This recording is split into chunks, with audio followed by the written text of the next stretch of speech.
Assalamualaikum warahmatullahi wabarakatuh. Shalom, salam sejahtera bagi kita semua. Om Swastiastu, Namo Buddhaya, salam kebaikan. Hai semua, perkenalkan nama saya Adinina Fitri Hidayah dengan NBI 131-2027. Saya berasal dari kelas D Ilmu Negara dengan dosen pengampu Pak Tommy Michael. Di sini saya akan menyampaikan portofolio serta pendapat singkat dari Thomas Hobbes untuk memenuhi tugas saya dengan dosen pengampu Pak Tommy Michael. Di sini saya akan menyampaikan pendapat Thomas Hobbes terkait stage of nature. Sebelumnya di sini saya akan membicarakan secara singkat terkait biografi dari Thomas Hobbes sendiri. Thomas Hobbes adalah seorang filsuf yang lahir di Malmesbury pada 15 April 1588. Kota Malmesbury sendiri merupakan salah satu kota kecil yang tidak jauh dari London, di wilayah Inggris. Hobbes memulai karirnya dengan mengenyam pendidikan di Magdalen Hall. Semenjak remaja, Hobbes sangat menyukai bidang astronomi, terlebih pembelajaran mengenai jenis tanah, peta bumi, serta tata surya. Hobbes kecil mengakui tidak menggemari dan tidak menyukai ilmu fisika dan ilmu logika bawaan dari Aristoteles karena ia anggap sangat membosankan dan kurang menantang. Setelah menyelesaikan pendidikannya, Thomas Hobbes dipercaya untuk menjadi tangan kanan oleh Pangeran Cavendish. Thomas Hobbes sebagai orang terpercaya bertugas mengurus seluruh kebutuhan dari pangeran, sekaligus mengajari pangeran terkait ilmu-ilmu dasar. Pengabdian Thomas Hobbes tersebut akhirnya membuahkan hasil saat Thomas Hobbes diajak oleh pangeran berhijrah ke negara Prancis dan Italia, sekaligus untuk memulai debut pertama dari Thomas Hobbes itu sendiri. Thomas Hobbes sendiri terus-menerus mengembangkan keahliannya hingga nafas terakhirnya di umur 91 tahun. Pada akhir hayatnya, Hobbes pernah berkhianat pada kerajaan Cavendish yang pernah memberinya kehidupan dan memilih aliran anti-monarki. Menurut buku biografi Thomas Hobbes, ia bisa hidup dengan mudah setelah beliau bebas dari status tawanan karena kebijaksanaan raja berikutnya. Hobbes adalah ahli filsafat modern yang pertama yang telah mencoba membawa teori politik ke dalam hubungan yang lebih rapat dengan sistem pemikiran modern, dan dia telah berusaha untuk membuat sistem ini mempengaruhi cukup luas. Berdasarkan pada prinsip-prinsip ilmiah terhadap semua kenyataan kodrat, termasuk kelakuan manusia baik dalam aspek perseorangan maupun aspek kemasyarakatan. Meskipun demikian, dalam suatu kenyataan bahwa dia telah menelurukan suatu yang tepat disebut sebagai ilmu politik yang merupakan bagian integral dari konsepsi keseluruhan tentang dunia kodrat dan telah diuraikan dengan jelas dan gamblang.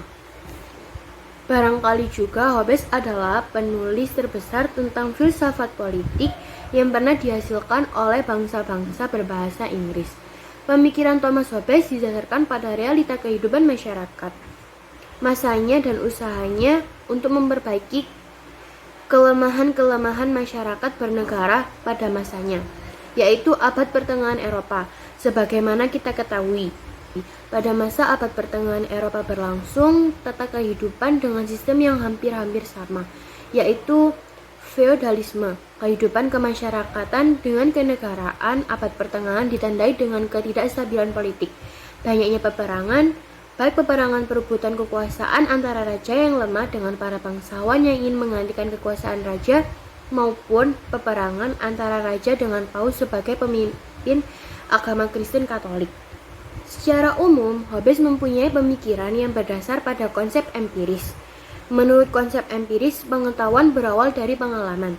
Dalam hal ini, Hobbes memiliki pandangan sendiri mengenai filsafat tersebut.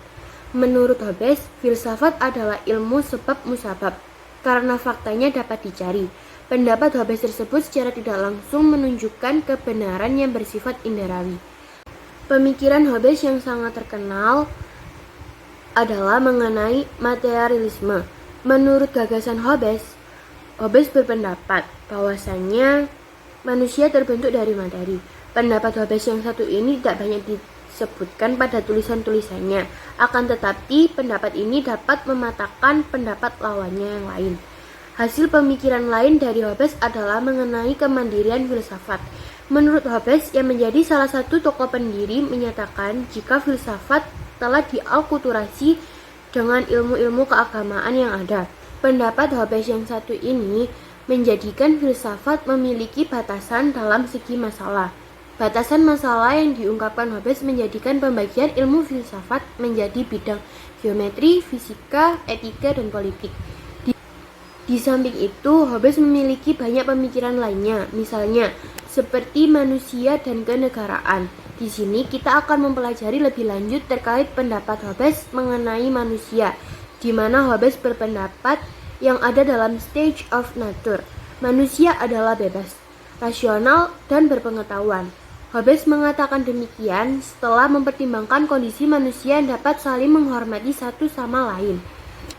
Hobbes sendiri mengasumsikan bahwa terdapat kesetaraan kemampuan dan kekuatan yang dimiliki oleh setiap manusia untuk dapat saling berkompetisi satu sama lain.